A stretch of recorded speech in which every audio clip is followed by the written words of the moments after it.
కాబట్టి లోకపరమైనటువంటి స్వాతంత్రము కంటే బైబిల్లో ఉన్న స్వాతంత్రం గురించి ఈరోజు మాట్లాడుతున్నాను. ఓకేనా? లోకపరమైన స్వాతంత్రము కంటే బైబిల్లో ఉన్న స్వాతంత్రం కోసం మనం మాట్లాడుతున్నాం. పౌలు గారు మాట్లాడుతున్న స్వాతంత్ర్యము ఏ స్వాతంత్ర్యము?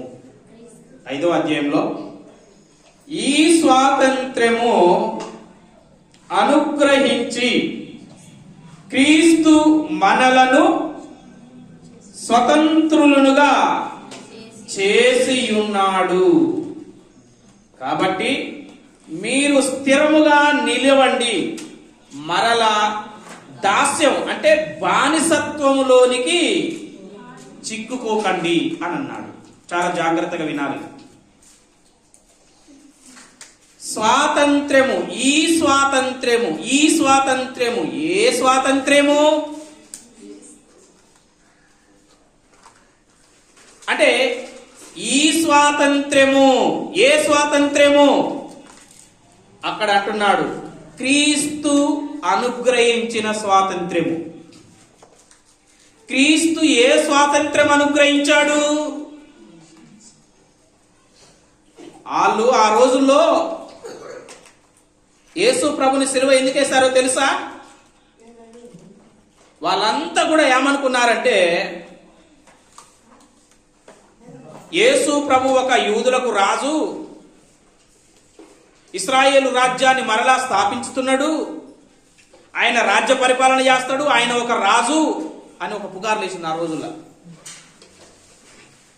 అందుకే పిలాతు కూడా ఏమడిగిండో తెలుసా యేసు ప్రభుని? నువ్వు రాజువా అంటే యేసు ప్రభు ఏమన్నాడు? నువ్వు అన్నట్టు నేను రాజునే, కానీ నా రాజ్యం ఈ లోక సంబంధమైన రాజ్యం. అంటే ఈ లోక సంబంధంగా ఏముంటది? ఈ లోక సంబంధంగా ఎన్నికలు ఉంటాయి, ఎస్కార్ట్ ఉంటుంది, సైనికులు ఉంటారు, పరేడ్ ఉంటుంది కదా, సింహాసనం ఉంటుంది, సెక్రటరియట్ ఉంటుంది, రాజకోట ఉంటుంది. కానీ నాకు ఏమీ లేవు, కానీ నేను రాజునే. ఏ రాజ్యం నాది? ఆత్మ సంబంధమైన రాజ్యం. కానీ ఆత్మ సంబంధమైన రాజ్యం. యూదులందరూ కూడా యేసు ప్రభు ఒక రాజ్యాన్ని స్థాపిస్తాడేమో అని వచ్చేసారు. అందుకే యేసు ప్రభు ఏమన్నాడు తెలుసా? గెత్సేమనే తోటలో, పేతురు నీ కత్తి తిరిగి వరలో పెట్టు, కత్తి పట్టుకున్న వాళ్ళందరూ కత్తితోనే.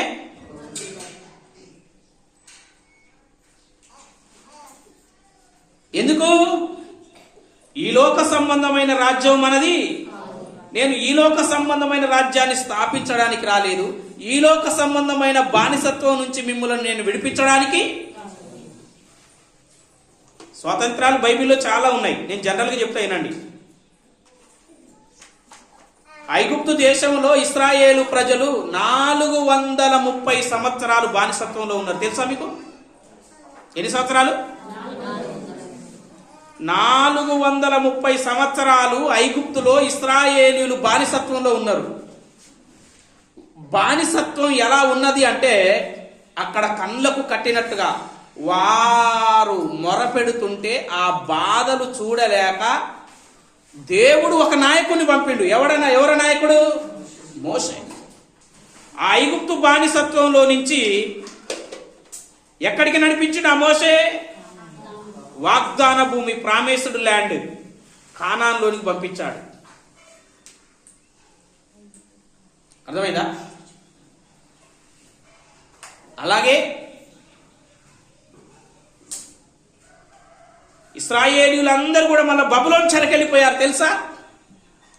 ఐగుప్తు బానిసత్వానికి వెళ్ళిపోయిన తర్వాతకి, మరలా ఇశ్రాయేళ్ల రాజ్యం స్థాపించబడ్డ తర్వాతకి, సౌలు, దావీదు, సొలొమోను, మళ్ళా ఆ రాజ్యము యూదా రాజ్యంగా ఇశ్రాయేల్ రాజ్యంగా డివైడ్ అయిపోయిన తర్వాతకి మరలా వాళ్ళు చెరలోనికి వెళ్ళిపోయారు. బబులోను చెరకు యూదులు వెళ్ళిపోయారు, అషూరు చెరకు ఇశ్రాయేల్ వెళ్ళిపోయారు. ఆ తర్వాతకి యేసుక్రీస్తు ప్రభువారు ఇశ్రాయేలు దేశంలో కన్యమరియ గర్భము ద్వారా ఈ లోకానికి వచ్చారు. యేసు మరి బబులోను బానిసత్వంలో నుంచి ఇడిపియడానికి దేవుడు ఎవరిని పంపాడు? నెహెమ్యాను, ఎజ్రాను, యెరుబ్బయలు, ఇలా నాయకులు బబులోను చెరలో నుంచి యెరూషలేములోనికి వీళ్ళు తీసుకొచ్చారు. ఐగుప్తులో నుంచి మోసే తీసుకొచ్చింది. ఈ అన్ని స్వాతంత్రాల కంటే కూడా యేసుక్రీస్తు ఇచ్చిన స్వాతంత్రం గొప్పది. భూమి మీద ఎన్నో స్వాతంత్రాలు వచ్చినాయి, అట్లా వదిలిపెట్టండి లోక సంబంధమైన స్వాతంత్రాలు. మన భారతదేశానికి కూడా స్వాతంత్రం వచ్చింది. స్వాతంత్రం కోసం అయితే లక్షలల్లా చచ్చిపోయారు. వాటన్నిటికంటే కూడా విలువైన స్వాతంత్రం ఏంటిది? అది. మరి క్రీస్తు ఎక్కడి నుంచి ఎక్కడికి స్వాతంత్రం ఇచ్చాడు? ఇది ఏ బానిసత్వం? ఏ బానిసత్వంలో నుంచి యేసుక్రీస్తు ప్రభువారు స్వాతంత్రాన్ని ఇచ్చాడు మనకి? ఈ స్వాతంత్రాన్ని ఎంతమంది వినియోగించుకుంటున్నారు? ఈ స్వాతంత్ర్యంలో ఎంతమంది ఉన్నారు అన్నది మనం ఆలోచన. ఈ స్వాతంత్రము యేసుక్రీస్తు మనలను స్వతంత్రులుగా. ఇప్పుడు నువ్వు స్వతంత్రుడువా? బానిసత్వంలో ఉన్నవాడివా? స్వతంత్రాలువా? బానిసత్వంలో ఉన్నావా? ఎట్లా? యేసుక్రీస్తు బాప్తిసం స్వాతంత్రమా? ఒకటే. సీనాయి కొండ మీద దేవుడు ఇశ్రాయేలీయులకు ఏమిచ్చాడు? ధర్మశాస్త్రాన్ని ఇచ్చాడు. సీనాయి కొండ మీద దేవుడు ఏమిచ్చాడు? ధర్మశాస్త్రాన్ని ఇచ్చాడు. 10 కమాండ్మెంట్స్, 10 ఆజ్ఞలు. 2 పలకలు, 2 పలకల్లో 10 ఆజ్ఞలు. ఆ 10 ఆజ్ఞలను వివరిస్తేనే అందులో కట్టడలు, విధులు, శాసనాలు అన్ని కలుపుకుంటే ధర్మశాస్త్రం అయ్యింది. ఈ ధర్మశాస్త్రము ఇశ్రాయేలీయులకు ఏం తెలియజేసిందంటే, రోమీలకు రాసిన పత్రిక 7వ అధ్యాయం 7వ వచనం. కాబట్టి ఏమందుము? ధర్మశాస్త్రము పాపమాయనా? అట్లనరాదు. ధర్మశాస్త్రము వలననే గాని పాపమనగా ఎట్టిదో నాకు తెలియకపోవును.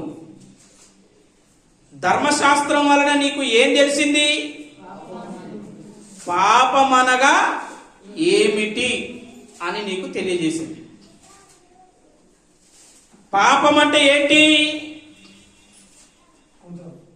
1 యోహాను పత్రిక 3వ అధ్యాయం 4వ వచనం.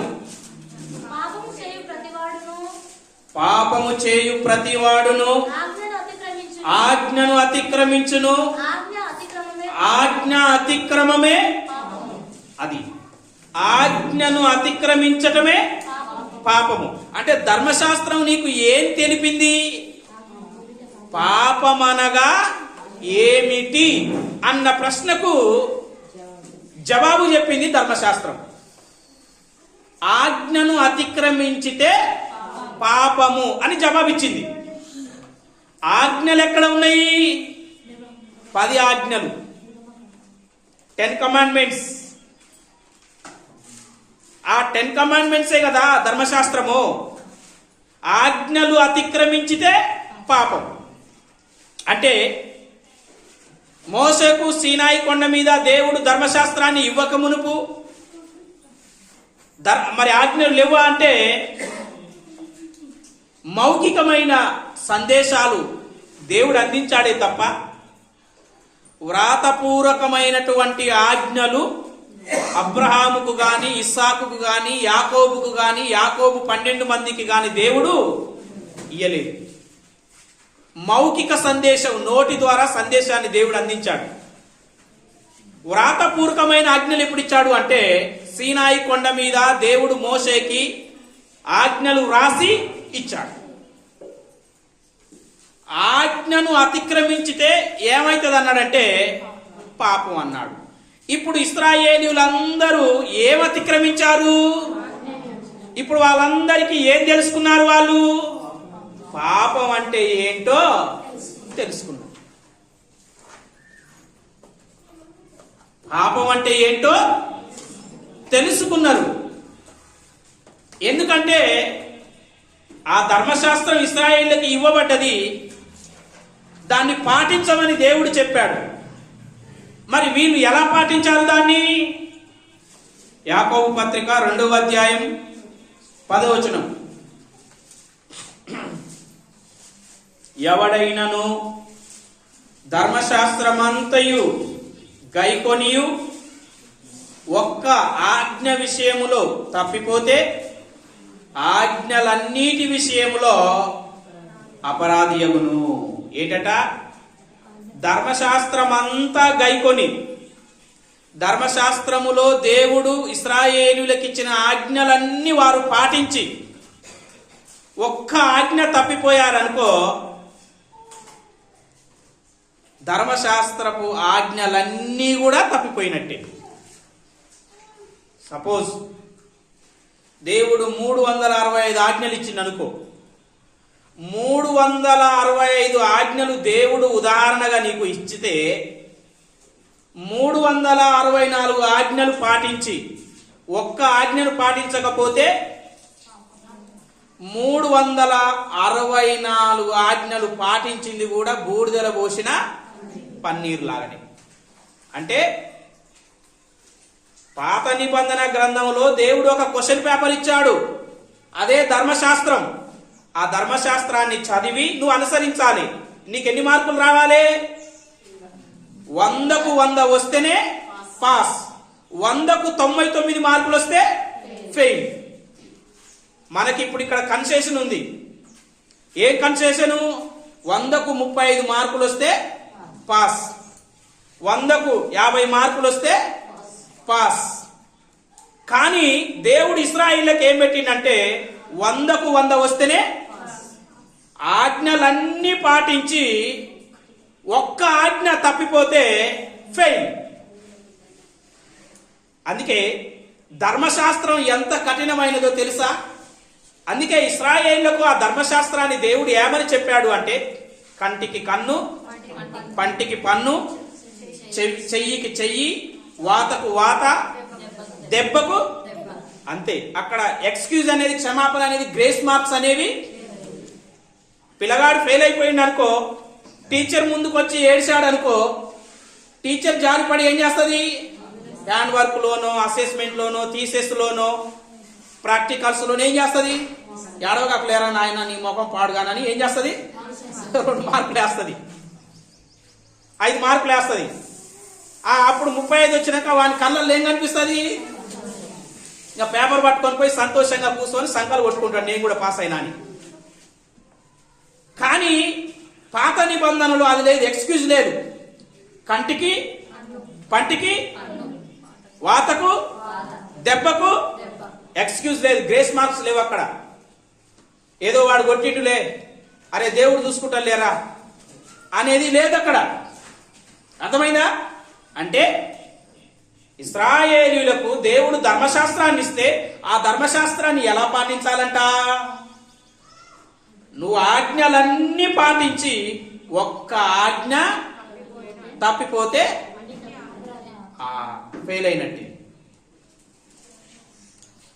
1 మార్కు సంపాదించినా ఫెయిల్ అయ్యి, 99 మార్కులు సంపాదించినా 99 మార్కులు వచ్చినోడు ఫెయిల్ అన్న పేరు మొయ్యాలి, 1 మార్కు సంపాదించినోడు. అది పాత నిబంధన. అంటే ధర్మశాస్త్రం ఎంత కఠినంగా ఉందో చూడండి. అందుకే ఈ ధర్మశాస్త్రం ఏం చేసిందంటే, ఈ ధర్మశాస్త్రము గలతీయులకు రాసిన పత్రిక 3వ అధ్యాయం 10-11 వచనాలు. ధర్మశాస్త్రము విధించిన క్రియలకు సంబంధులందరూ శాపమునకు లోనయ్యున్నారు. ఎందుకనగా ధర్మశాస్త్ర గ్రంథమందు వ్రాయబడిన విధులన్నీ చేయుటయందు నిలకడగా ఉండని ప్రతి వాడును శాపగ్రస్తుడు అని వ్రాయబడి ఉన్నది. ధర్మశాస్త్రము చేత ఎవ్వడు దేవుని యొదట నీతిమంతుడని తీర్చబడడన్న సంగతి అది. అంటే ధర్మశాస్త్రము చేత, ధర్మశాస్త్రము ద్వారా, ధర్మశాస్త్రము వలన ఏ ఒక్క వ్యక్తి నీతిమంతుడని తీర్చబడడు. ఆ విషయం స్పష్టమే. అర్థమైందా మీకు? అర్థమైందా? ధర్మశాస్త్రము వలన ఎవరు నీతిమంతులుగా తీర్చబడరు. అర్థమైందా? ధర్మశాస్త్రం వలన ఎవరు కూడా నీతిమంతులుగా తీర్చబడరు. ఎవరైనా ధర్మశాస్త్రము వలన నేను నీతిమంతుణ్ణి అని అన్నారనుకో, చూడండి ఇంకో మాట, ఈ మాట కూడా చూద్దాం. గలతీయులకు రాసిన పత్రిక 2వ అధ్యాయం 16వ వచనం చివరి లైన్. ధర్మశాస్త్ర సంబంధ క్రియల మూలమున ఏ శరీరయు నీతిమంతుడని తీర్చబడడు గదా. చూసారా? అంటే ధర్మశాస్త్ర సంబంధమైన క్రియల వలన ఏ ఒక్క వ్యక్తి నీతిమంతుడని తీర్చబడడు. అర్థమైందా? ఇంకొకటి, గలతీయులకు రాసిన పత్రిక 5వ అధ్యాయము 4వ వచనం. మీలో ధర్మశాస్త్రము వలన నీతిమంతులమని తీర్చబడు వారు ఎవరు? వారు క్రీస్తులో నుండి బొత్తిగా వేరు చేయబడి. చూసావా? ధర్మశాస్త్రము వలన నీతిమంతులమని ఎవరన్నా అనుకుంటున్నారనుకో, ధర్మశాస్త్రం వలన నేను నీతిమంతునుగా తీర్చబడుతున్నా, ధర్మశాస్త్రం నన్ను నీతిమంతురాలుగా తీర్చుతున్నది అని ఎవరైనా అనుకున్నారనుకో, వారు క్రీస్తులో నుండి బొత్తిగా, అంటే వారు క్రీస్తులో లేరు. ఎందుకు? ఇక ధర్మశాస్త్రమే మనుషులను నీతిమంతులుగా చేస్తే యేసుక్రీస్తు ఎందుకు రావాలి? ఇక యేసుక్రీస్తు రావాల్సిన అవసరం లేదు. అర్థమైందా? ధర్మశాస్త్రము మనుషులను నీతిమంతులుగా తీర్చి పరలోకానికి నడిపిస్తే ఇక యేసుక్రీస్తు రావాల్సిన అవసరం లేదు. కాబట్టి ధర్మశాస్త్రము ఏ ఒక్క వ్యక్తిని నీతిమంతునిగా తీర్చబడదు అన్న విషయం స్పష్టంగా అర్థమవుతుందా మీకు? అర్థమవుతుందని దేవుడు అక్కడ రాయించాడు. అంటే మరి ఇప్పుడు ధర్మశాస్త్రం ఎందుకు ఇచ్చాడు దేవుడు? ఒక వ్యక్తిని నీతిమంతునిగా తీర్చలేనప్పుడు ఆ ధర్మశాస్త్రాన్ని చదివే వ్యక్తి, ఆ ధర్మశాస్త్రాన్ని క్రియలను చేసే వ్యక్తి మరి ఆ ధర్మశాస్త్రం వలన నీతిమంతుడుగా తీర్చబడినప్పుడు దేవుడు ఇశ్రాయేలీయులకు ఎందుకు ఆ ధర్మశాస్త్రాన్ని ఇచ్చాడు? ఎందుకు ఇచ్చాడు? మరి ధర్మశాస్త్రం వలన ఏ ఒక్క శరీరియు, ఏ ఒక్క వ్యక్తి, ఏ ఒక్క స్త్రీ పురుషుడు దేవుని యొదట నీతిమంతుడని తీర్చబడాడు. మరి అలాంటప్పుడు దేవుడు ధర్మశాస్త్రాన్ని ఎందుకు ఇచ్చిండు? ఎందుకు ఇచ్చాడు ధర్మశాస్త్రాన్ని? దేవుడు ధర్మశాస్త్రాన్ని ఎందుకు ఇచ్చాడు అంటే చూడండి, గలతీయులకు రాసిన పత్రిక 3వ అధ్యాయం 19వ వచనం. అలాగైతే చాలు. అయితే ధర్మశాస్త్రం ఎందుకు? మరిగా ఎందుకు వచ్చింది ధర్మశాస్త్రం? ధర్మశాస్త్రాన్ని దేవుడు ఎందుకు ఇచ్చాడు? మరి అలాగైతే ధర్మశాస్త్రం ఎందుకు? గలతీయులకు రాసిన పత్రిక 2వ అధ్యాయం 24వ వచనం నేను చదువుతా వినండి.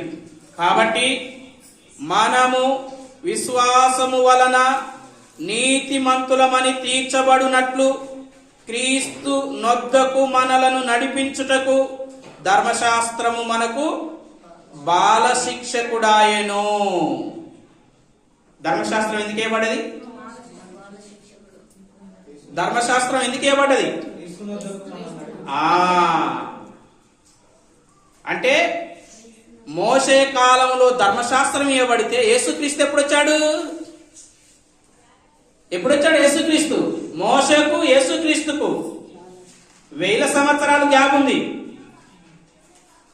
అయితే మరి యేసుక్రీస్తు భూమి మీదికి వచ్చేంత వరకు మరి ఈ జనాంగాన్ని నడిపించాలి కదా, నడిపించాలి కదా. అయితే ఇశ్రాయేలు ప్రజలను యేసుక్రీస్తు నొద్దకు నడిపించడానికి ధర్మశాస్త్రం ఏమైందంట? బాల శిక్షకుడు అంటే బాలశిక్షకుడు అంటే బాలునికి శిక్షణ ఇవ్వటం. బాలుడు అంటే చిన్నవాడు. పెద్దవారు ఏం చేయాలి? చెయ్యి పట్టుకొని బాలుణ్ణి ఇంటికానించి స్కూల్ దగ్గరికి భద్రంగా తీసుకొని పోయి స్కూల్లో వదిలిపెట్టి ఆయమ్మకు చెప్పి ఏం పెట్టినవో, లంచ్ బాక్స్ ఏం పెట్టినవో, స్నాక్స్ ఏం పెట్టినవో ఆయమ్మకు భద్రంగా చెప్పి మళ్ళా ఇంటికి రావాలి. మళ్ళా స్కూల్ టయానికి మళ్ళీ పోయి ఆ బాక్స్ తిన్నడా తినలేదా, స్కూల్లో నిద్రపోలేదా తెలుసుకొని మళ్ళీ చేయి పట్టుకొని మళ్ళీ ఇంటికి తీసుకురావాలి. అది బాలుడుగా ఉన్నప్పుడు. డిగ్రీకి పోయేటప్పుడు ఒక బాస్కెట్ అల్ల బాక్స్ పెట్టి స్నాక్స్ పెట్టి చేయి పట్టుకొని తీసుకుపోయి ప్రిన్సిపాల్ చెప్పేసి వస్తావా? ఎందుకు చెప్పావు? పెద్దోడైంది కదా. పెద్దోడైనాక ఇక బాల శిక్షకుడు అంటే బాలునికి శిక్షణ అవసరం లేదు. పెద్దోడైనాక బస్ పాస్ తీసుకుంటాడు, కాకపోతే ట్రైన్ పాస్ తీసుకుంటాడు, ఇంకా వేరే దేశాలలో చదివితే వీసా తీసుకుంటాడు. వానికి అలా వాడైపోతాడు, చదువుకుంటాడు, వస్తాడు. ఎందుకు? పెద్దవాడే. ఇప్పుడు ఇశ్రాయేలీయుల స్థితి ఏంది? బాలుడు అంటే వాళ్ళది బాల్య దశ. ఆ బాల్య దశలో ఉన్న ఇశ్రాయేలీయులను ఎక్కడికి నడిపించాలంటే యేసుక్రీస్తుకు నడిపించాలి. ఉదాహరణకు మీకు ఒక మాట చెప్తా వినండి. యేసుక్రీస్తు భూమి మీద కన్యమరియ గర్భం ద్వారా ఈ లోకానికి వచ్చినప్పుడు, ఆయన జన్మించినప్పుడు ఎవరు వచ్చారు? జ్ఞానులు వచ్చారు, గొల్లలు వచ్చారు.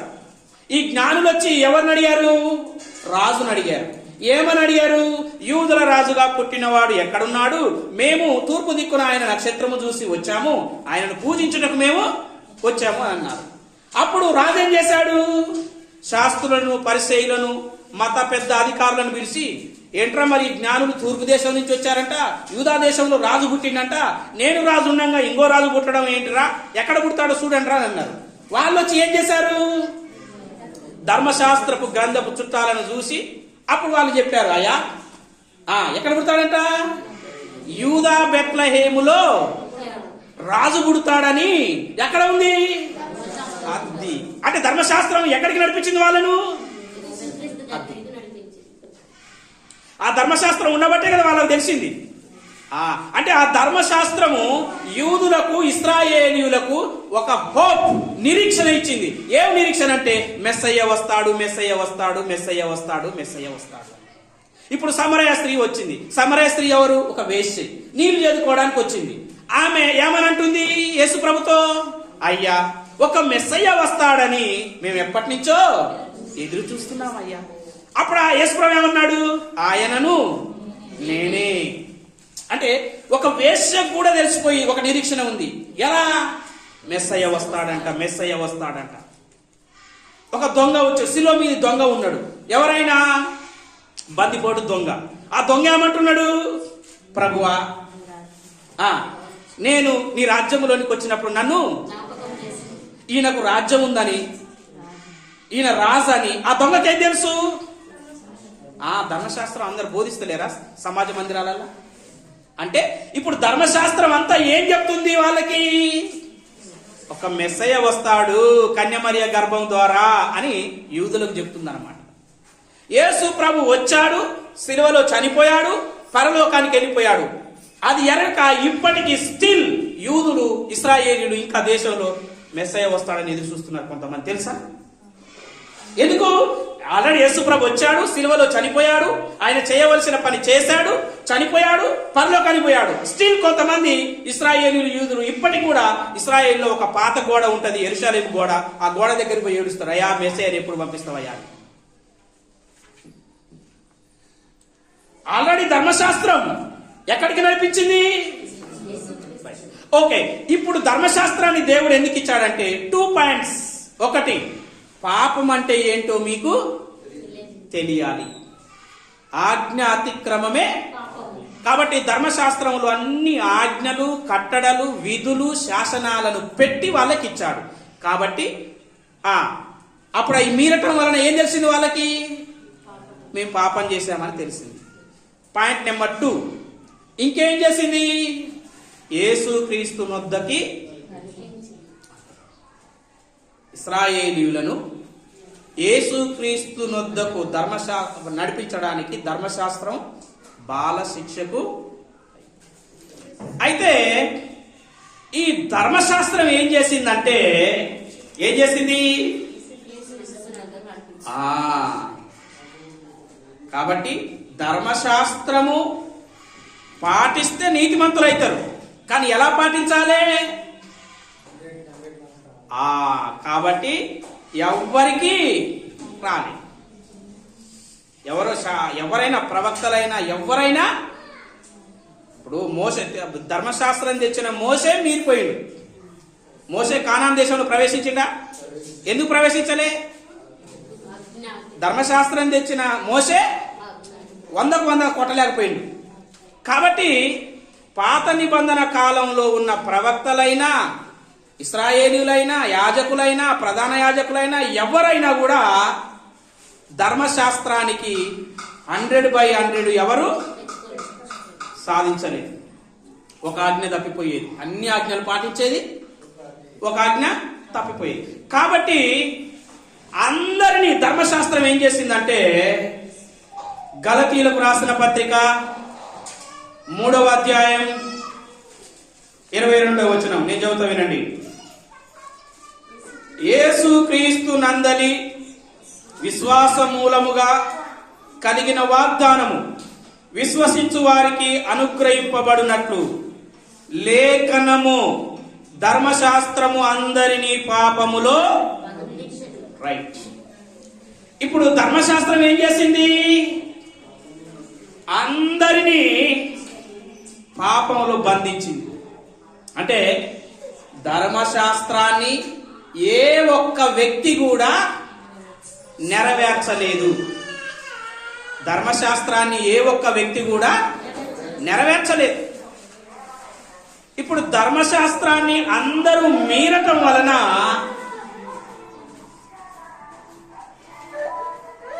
అందరినీ ధర్మశాస్త్రం ఏం చేసింది? ధర్మశాస్త్రం అర్థమైందా మీకు? ఆజ్ఞ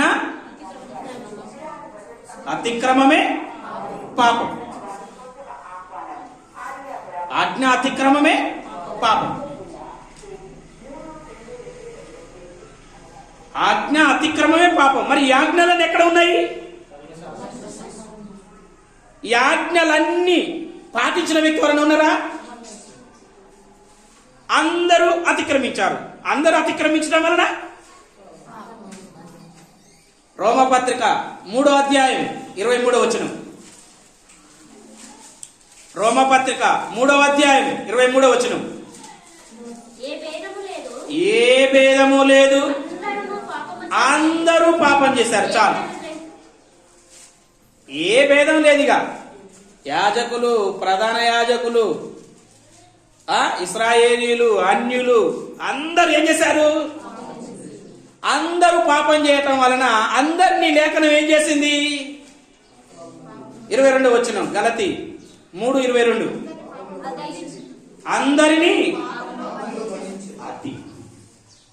అందరినీ పాపంలో బంధించింది. పాపం అనే చెరలో అందరూ బంధింపబడ్డారండి. పాపం అనే చెరలో అందరూ బంధింపబడ్డారు. ఈ పాపం అనే చెరలో బంధింపబడ్డప్పుడు, ఈ చెరలో ఉన్నప్పుడు, ఈ బానిసత్వంలో ఉన్నప్పుడు, ఈ చెరలో ఉన్న వాళ్ళు ఏం చేసినప్పుడు? రోమీలకు రాసిన పత్రిక 7వ అధ్యాయం 23-24 వచనాలు. వేరొక నియమము నా అవయములలో ఉన్నట్టు నాకు కనబడుచున్నది, అది నా మనస్సు నందున్న ధర్మశాస్త్రముతో పోరాడుచు నా అవయములో నున్న పాప నియమమునకు నన్ను చెరపట్టి లోబరుచుకొనుచున్నది. చెరపట్టింది, చెరలోనికి తీసుకుపోయింది. ధర్మశాస్త్రం నన్ను ఎక్కడికి తీసుకుపోతుంది? చెరలోనికి తీసుకుపోతుంది. బలవంతంగా చెరపట్టి ఈడ్చుకపోతుంది చెరలోనికి. అప్పుడు చెరలో ఉన్నటువంటి నేను, పాపంలో బంధింపబడిన నేను, అయ్యో నేనెంత దౌర్భాగ్యుడను, ఈ మరణానికి లోనగు నా శరీరము నుండి నన్ను ఎవరు విడిపిస్తాడు? ఇప్పుడు ఈ వ్యక్తి ఎక్కడ బంధించబడ్డాడు? ఏ చెర ఇది? పాపం అనే చెరలో బంధింపబడ్డాడు. లేఖనము అందరిని ఏం చేసింది? ధర్మశాస్త్రం అందరిని ఏం చేసింది? పాపంలో బంధించింది. ఎందుకు? ఎవడు పాస్ కాలే. ధర్మశాస్త్రంలో కాలంలో ఉన్నోళ్ళందరూ ఏమయ్యారు? ఫెయిల్ అయ్యారు. ఫెయిల్ అయితే ఇంకో ఆప్షన్ ఇచ్చింది. ఏం ఆప్షన్ అది? ఇంప్రూవ్మెంట్. ఫీజు కట్టడం, రాసుకోవడం. ఫీజు కట్టడం, ఇంప్రూవ్మెంట్ అవకాశం ఉంది అక్కడ. ఫీజు కట్టి మళ్ళా రాసుకోవాలి. ఎన్నిసార్లు రాసినా ఫెయిల్. ఎన్నిసార్లు రాసినా. కాబట్టి ఇక ఈ చెరలో ఉన్న వాళ్ళు హెల్ప్ అడుగుతున్నారు. ఏమని? అయ్యో ఎంత దౌర్భాగ్యుడను, ఇక నన్ను ఎవడు విడిపిస్తాడు ఈ చెర నుంచి? ఈ చెరలో నుంచి నన్ను ఎవరు విడిపిస్తారు అని చెరలో, పాపం అనే చెరలో బంధింపబడిన ఇశ్రాయేలు ప్రజలు కావచ్చు, అన్యులు కావచ్చు, అందరూ పాపం అనే చెరలో బంధింపబడ్డారు. వాళ్ళందరూ కూడా ఏడుస్తూ ఉన్నారు. అయ్యో అయ్యో అని ఎప్పుడు మొత్తుకుంటారమ్మా?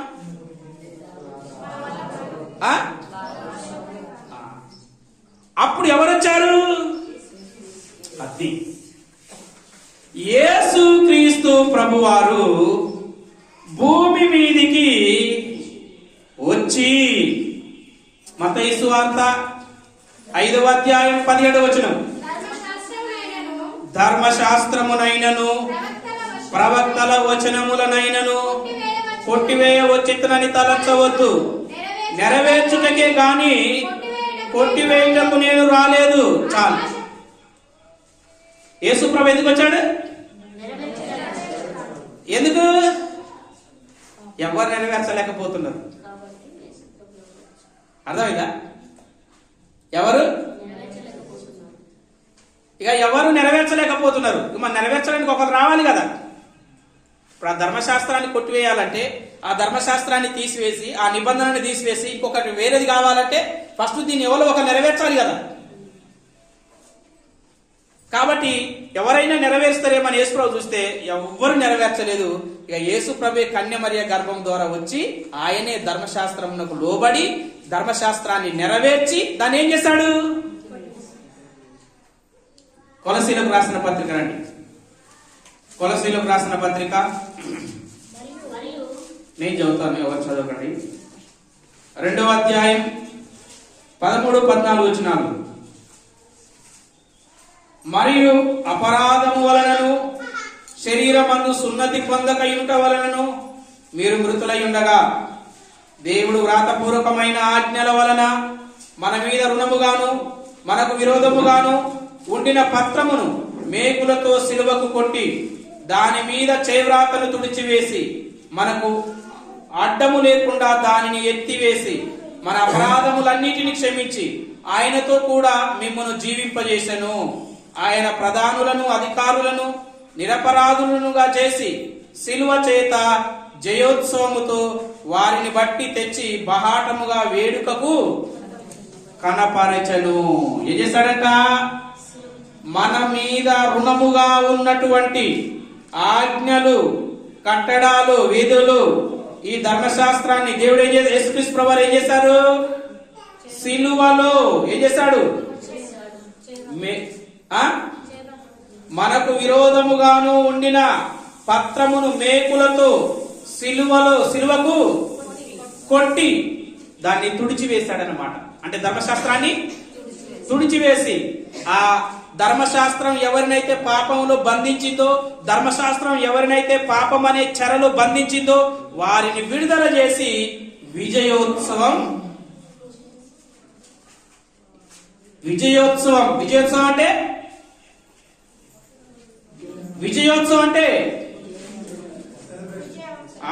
విజయోత్సవం, విక్టరీ సెలబ్రేషన్. అర్థమైందా?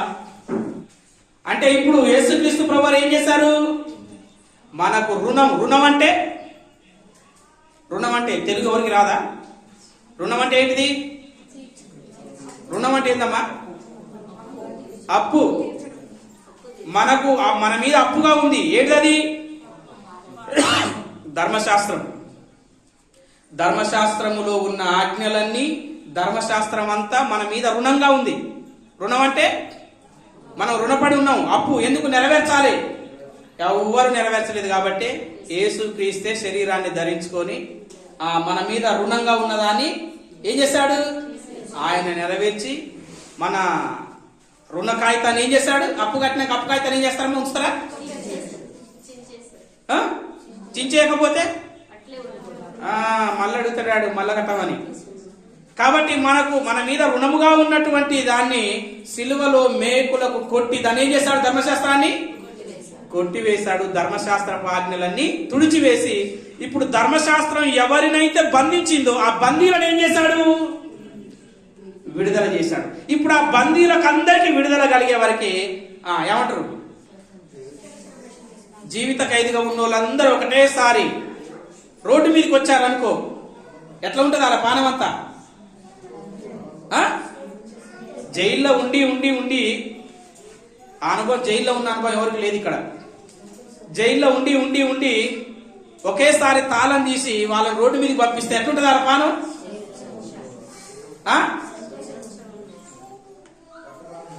పట్టలేనంత.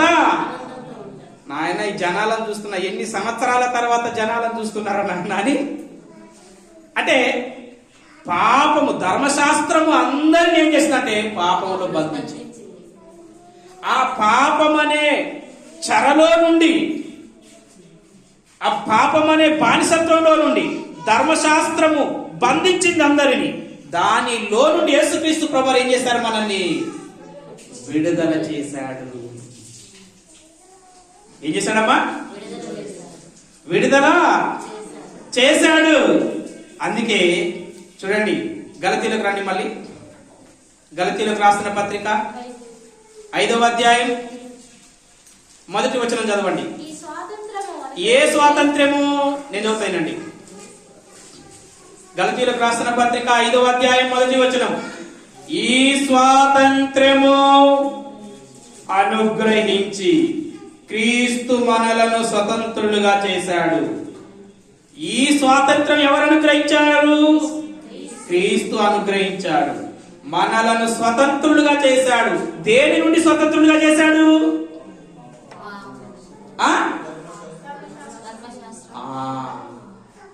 పాపమనే చెర నుండి. ధర్మశాస్త్రాన్ని ఏ ఒక్కరూ నెరవేర్చకుండా అందరూ ధర్మశాస్త్రం అనే పాపంలో లేఖనము ఎలాగైతే అందరిని బంధించిందో దానిలో నుండి యేసుక్రీస్తు మనలను విడుదల చేసి మనకేమిచ్చాడు? ఆ చరణ్ ఏం చేశాడో తెలుసా? ఎఫెసీయులకు రాసిన పత్రిక 4వ అధ్యాయం 8వ వచనం. అందుచేత యేసుక్రీస్తు ఆరోహణమైనప్పుడు చెరను చెరగా పట్టుకొని పోయి మనుష్యులకు ఈవులను, వరాలను అనుగ్రహించనని చెప్పబడి ఉన్నది. చాలు. ఏం చేశాడంట? చెరను చెరగా పట్టుకొని పోయాడు. ఏ చెర ఇది? ధర్మశాస్త్రం అనే పాపం అనే చెరను ఆయన సిలువలో మరణించి ఆరోహణమైపోయేటప్పుడు చెరను చెరగా పట్టుకొని పోయి చెరలో ఉన్న వాళ్ళందరినీ ఏం చేశాడు? విడుదల చేశాడు. జైల్లో ఉన్న వాళ్ళందరినీ ఏం చేశాడు? జైల్లో ఉన్న వాళ్ళందరినీ. చెర అనేది తెలుగు, ఇంగ్లీష్ లో ఏమంటారు? చెరని చెరసాల. తెలుగులో ఏమంటారు? ఇంగ్లీష్ లో ఏమంటారు? జైలు. అంటే జైలు తీసుకుపోయిండు. జైల్లో ఉన్న వాళ్ళను తీసుకుపోయిండా? చెరను చెరగా పట్టుకొని పోయిండు. జైలు కాలను పట్టుకపోయిండు. జైల్లో ఉన్న వాళ్ళను, వాళ్ళే మనం యూదులు, ఇశ్రాయేలు. కాబట్టి జైల్లో ఉన్న వాళ్ళకి ఏమొచ్చింది? స్వాతంత్రం వచ్చింది. గలతీ 5 మొదటి రండి. గలతీయులకు రాసిన పత్రిక 5వ అధ్యాయం 1వ వచనం. గలతీయులకు రాసిన పత్రిక 5వ అధ్యాయం 1వ వచనం. ఈ స్వాతంత్ర్యము యేసుక్రీస్తు మనకు అనుగ్రహించాడు. యేసుక్రీస్తు మనలను స్వతంత్రులుగా చేశాడు. దేవునికి మహిమ కలుగును గాక. దేవునికి స్తోత్రములు. యేసుక్రీస్తు ఏం చేశాడు? మనల్ని స్వతంత్రులుగా చేశాడు. పాపము నుండి విడుదల. ధర్మశాస్త్రము అందరినీ పాపంలో బంధిస్తే యేసుక్రీస్తు ప్రభువారు వచ్చి ధర్మశాస్త్రాన్ని నెరవేర్చి దాని సిలువలో మేకులకు కొట్టి దాన్ని తుడిచివేసి అందరిని ఏం చేశాడు? గలతీయులకు రాసిన పత్రిక 5వ అధ్యాయం 13వ వచనాన్ని నేను చదువుతూ వినండి. సహోదరులారా, మీరు స్వతంత్రులుగా ఉండుటకు పిలువబడితిరి. మీరు స్వతంత్రులుగానే ఉండాలి. అయితే ఒక మాట, చిన్న మాట చెప్తున్నా. ఈ స్వాతంత్ర్యమును శరీర క్రియలకు హేతువు చేసుకొనక ఇయ్యాలే. స్వాతంత్రం వచ్చింది కదా అని ఏం చేయద్దు? ఈ స్వాతంత్రాన్ని దేనికి వాడుకోవద్దు? శరీర క్రియలకు. అది బైబిల్ పట్టుకొని సచ్చినంత కాలం పాపాలు చేసిన భక్తులు. ఎందుకు? స్వాతంత్రం ఇచ్చాడు కదా, అందుకే సస్తలేవు నువ్వు. పాత నిబంధన కాలంలో కంటికి కన్ను, పంటికి పన్ను, వాతకు వాత, దెబ్బకు దెబ్బ. వ్యభిచారం చేసిన స్త్రీని వెంటనే ఈడ్చుకొచ్చి రోడ్డు మీద వేశారు, రాళ్లతోని కొట్టి చంపాలని. వెంటనే. ఎందుకు? అది చెర, ఇది స్వేచ్ఛ, స్వాతంత్రం. కాబట్టి ఈ స్వాతంత్రాన్ని నువ్వు దేనికి వాడకూడదు? స్వాతంత్రం నా ఇష్టం, నా ఇష్టం, నా స్వేచ్ఛ. యేసు ప్రభు ఇచ్చాడు, స్వాతంత్రం ఇచ్చాడు. ఈ స్వాతంత్రంలో నువ్వెన్ని తప్పులు చేసినా వస్తావు, రొట్టెలు తీసుకుంటావు, ద్రాక్షరసం తీసుకుంటావు, ప్రార్థన చేస్తావు, బైబిల్ పట్టుకుంటావు, మీటింగ్ లోకి పోతావు, మళ్ళీ ప్రార్థన చేస్తావు. సచ్చిన దానికి పాపాలను వదలవు, యేసు ప్రభువును వదలవు. పాపాలను వదలవు, వెంటనే శిక్ష వస్తుందా నీకు? ఎందుకు రాదు? స్వాతంత్రం ఇచ్చాడు. స్వాతంత్రాన్ని దుర్వినియోగం చేస్తున్నావు. ఈ స్వాతంత్రం ఎలా వచ్చిందంటే యేసుక్రీస్తు శిలువలో ప్రాణం పెట్టడం వలన నీకు పాపము నుండి విడుదల, పాపము నుండి విమోచన, పాపిష్టి జీవితం నుండి పరిశుద్ధమైన జీవితం నీకు వచ్చింది. కాబట్టి యేసు ప్రభు నీ కోసం ప్రాణం పెట్టి తెచ్చిన స్వాతంత్రాన్ని సునాయాసంగా తాగుడుకో, వ్యభిచారానికో, అబద్ధానికో, లంచగొండితనానికో, మోసానికో తాకట్టు పెట్టకండి. విలువైన స్వాతంత్రాన్ని నీ పనికి మాలిన పాపిష్టి పనులకు తాకట్టు పెట్టకండి. కళ్ళు మూసుకొని ప్రార్థన చేద్దాం.